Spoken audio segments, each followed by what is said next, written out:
ஆன்மீக நண்பர்கள் அனைவருக்கும் அன்பு கலந்த வணக்கங்கள். இன்றைக்கு நாங்கள் ஆன்மீகம் சம்பந்தமான பதிவில் ஒரே ஒரு கைப்பூரத்தால் தீரும் 3 பிரச்சனைகள் வாஸ்து சொல்வது என்னன்னு சொல்லி பார்க்கலாமா வாங்க. இந்த மதத்தில் கைப்பூரத்திற்கு தனி இடம் உண்டுன்னு தான் சொல்லணும். அதாவது பார்த்தீங்கன்னா இது நமது ஆரோக்கியத்திற்கும் நன்மை பயக்கும் என நம்பப்படுகிறதா. மேலும் கைப்புறம் ஒரு புனிதமான பொருளாக கருதப்படுகிறது. அதில் இருந்து வரக்கூடிய தீ எதிர்மறை ஆற்றலை விரட்டுகிறதா. மேலும் பார்த்தீங்கன்னு சொன்னால் கடவுளை திருப்திப்படுத்துகிறது என நம்பப்படுகிறது. அதாவது வாஸ்து சாஸ்திரத்தின்படி கைப்பூரத்தை வேலையின்மை பரிகாரத்திற்கு பயன்படுத்தலாம் என சொல்லப்படுகிறது.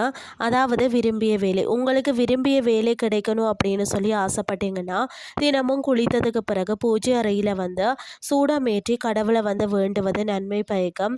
ஆனால் தினசரி நீங்கள் இதை கடைபிடிப்பது அவசியமாக இருக்கிறது. இதன் மூலம் விரும்பிய வேலை உங்களுக்கு கிடைக்கும்.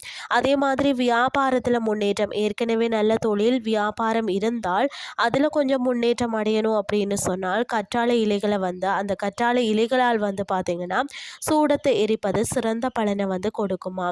அது மட்டும் இல்லாமல் குடும்ப பிரச்சனைக்கு தீர்வு, குடும்பத்தில் அடிக்கடி கடன் பிரச்சனையோ ஒற்றுமை இல்லாத பிரச்சனையோ இந்த மாதிரி ஏற்பட்டால் கைப்பூரத்தையும் கிராம்பையும் சேர்த்து எரிப்பது தீர்வு கொடுக்கலாம். இதற்கு ஒரு மண் விளக்கில் 3 கிராம்பையும் ஒரு கைப்புறத்தையும் வைத்து எரித்து அதில் வீடு முழுவதும் சுற்றி காட்ட வேண்டுமா. இந்த மாதிரி நீங்கள் நம்பிக்கையுடன் செய்தீங்கன்னு சொன்னால் உங்களுக்கு இருக்கக்கூடிய வேலை தொடர்பான பிரச்சனை மற்றது குடும்ப பிரச்சனை இதெல்லாம் தீரும் என்று சொல்லப்படுகிறது.